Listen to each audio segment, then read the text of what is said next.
I will give you my thought on the Heisman real quick, and then we'll wrap this up.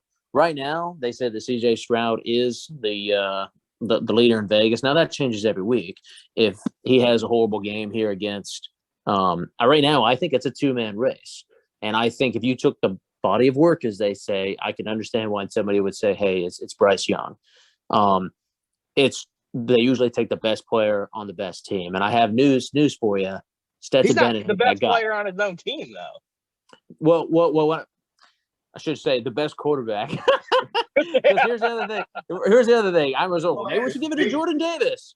They're not going to give it to a defensive lineman. He might get invited, but they're not going to. Right now, he certainly was not that case early in the year. Right now, it's between C.J. Stroud and Bryce Harper and how they play these next 2 weeks. Bryce Harper. Bryce Young. I'm sorry. Fuck. You know what it is? I saw that damn thing on God bless. Who is Are you sitting on the can right now reading Harper's Weekly?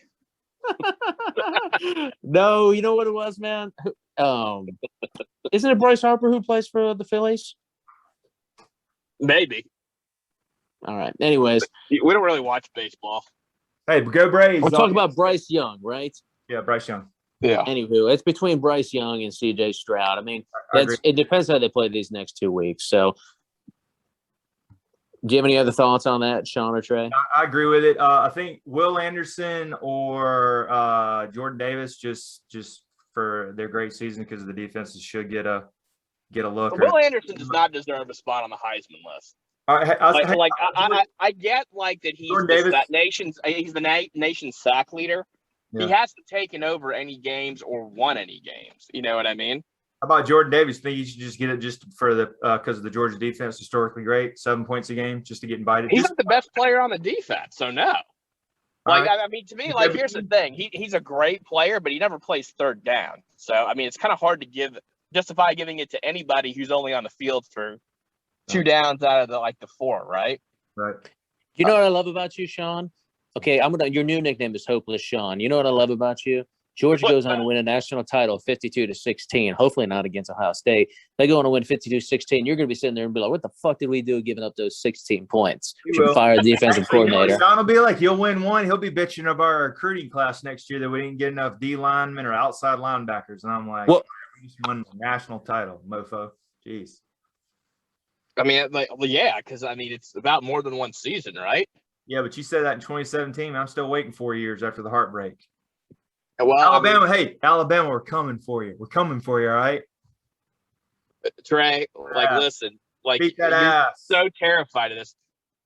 I mean, yeah, to me, I guess I can get where Vegas is coming from. Like, I could see arguments on both sides. I mean, C.J. Stroud's the quarterback on the most explosive offense in college football. Yeah. You know, Bryce Young, I mean, he just doesn't have what C.J. Stroud has around him. Although the numbers are similar, so I can kind of see where maybe it's kind of like when Tebow won the Heisman, I guess, where it's just they rely on him so much. Right. But either way, like it's hard for me to argue either way. I think either way it's fine. I feel like it'll probably be maybe I'm wrong on this, but like I could see it being a really close Heisman race. Yeah. Well, the other thing I'll say is nobody's really pulled away. The other thing is if Bryce Young gets blown out by Georgia in the SEC championship, then I don't see him winning the Heisman. And unless, something bad happens with C.J. Stroud. So it's also how your team does on the field. Now, talking about recruiting, here's my last little thing. It says Georgia football adds a stat class of commitment for number 16 recruit, Jaheim Singletary. And he had been committed to Ohio State when he communicated from Ohio State on August 1st. So congratulations, Sean. Hopefully that makes you happy. Yeah, it does. That's all right. And he's from Jacksonville, Florida, so I think that probably helped with the whole. Yeah, well, thank you for that, Scott. I do appreciate that. If you guys would actually like to donate a quarterback coach or a coach with an offensive, take some of those wideouts. It'd be greatly appreciated. We are at the holidays. Yeah, there you go. Well, I know, Hopeless Sean, that you always like to see the glasses half empty. So I just wanted to go ahead and let you know. Now, look, he might very well end up being a bust. That's what I hope, right, since he went to Georgia instead of Ohio State. But, anyway, boys, do you want to Trey, do you want to take us home for the college football hour? Yeah, college. Hey, Herschel Talkers, thanks for joining us with the college football hour. The college football hour presented by Pornhub. Exactly. Yeah, I'm not even going to say that. Hey, want to wish everybody happy Thanksgiving too. Everybody have a great Turkey Day. We hope. Safe travels.